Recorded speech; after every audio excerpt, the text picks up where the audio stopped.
The story of DRIZZLE Boy to me is a coming-of-age story about a young autistic man who's navigating himself through the challenges of adulthood, through different relationships, and then through his own acceptance. DRIZZLE Boy actually takes its name from Rain Man, the 1987 film starring Dustin Hoffman. And in many ways, the work is a right back against that film and the idea that other people can speak for or play autistic people.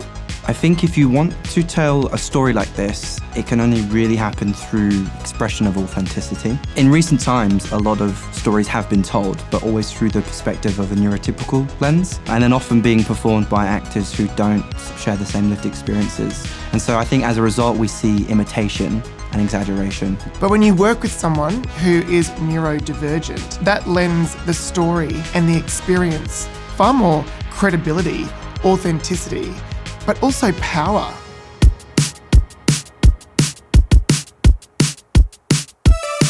I think it's really important to have access consultants on a show like DRIZZLE Boy because it's written by someone who is neurodiverse. It has a neurodiverse actor in the show, but also in order to ensure that audiences are able to access the show in the way that they need to access it. So we've been working a lot with Indelibility. They have been instrumental in helping create the conditions for the room, but also in helping on another layer in preparing our front of house staff, our marketing staff, for how to make the space more friendly and more accessible to everyone.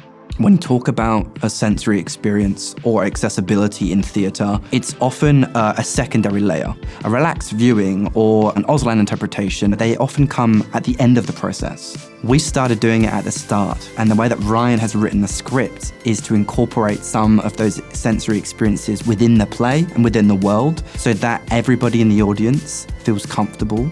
Built into our design, there is a language to let people know we're going to do something in a moment. We hope it doesn't affect you more than we would like it to. It's less about limiting what we can achieve and more about making more conversation. Like there's layers of elements. There's the story, and then we know we're having a conversation that are people that are aware and sensitive to other changes. We're having that on top of it, inside it.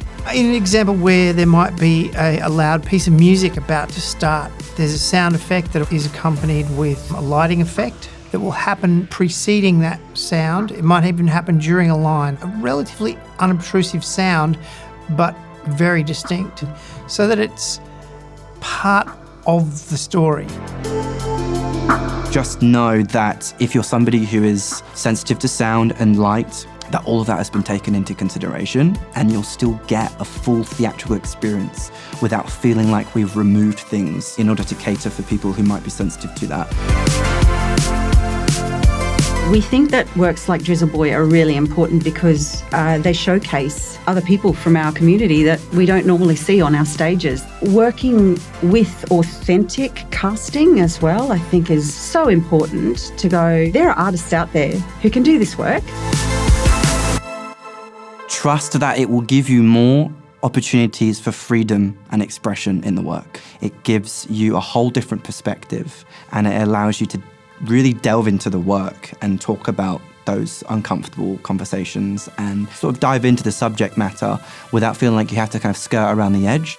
No one's access needs are the same, so it's nice to be able to sort of encapsulate, a really wide variety of access needs. It's not too hard. I think that's something that people kind of go, oh, disability, that's too hard. I think that's a misconception that's out there. And so by doing a show like this, you can showcase that it isn't too hard and you can be flexible and you can create safe environments and enjoyable experiences for everybody. It's breaking the stigma, isn't it, really? It's breaking the stigma and going, let's try it, do it. And I think it's incredibly vital for our arts industry to be able to start working with a whole range of people. We need it. We need to hear people's stories.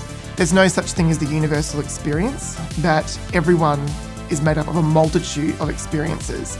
And for people who are neurodivergent, those experiences are vast and different and sometimes painful and complex, but equally beautiful. The first thing I learned on this project is that autism is not a sliding scale, it's a palette, and that every autistic person is different. So you cannot put autism through the same lens for everybody because everybody is different shades and colours of that beautiful palette. is a work that is for people with autism, for people who are neurodivergent, not just in terms of the audience, but for artists alike. I couldn't imagine doing this with anyone else but Daniel. He is brilliant in this role. I think we're making a very special show.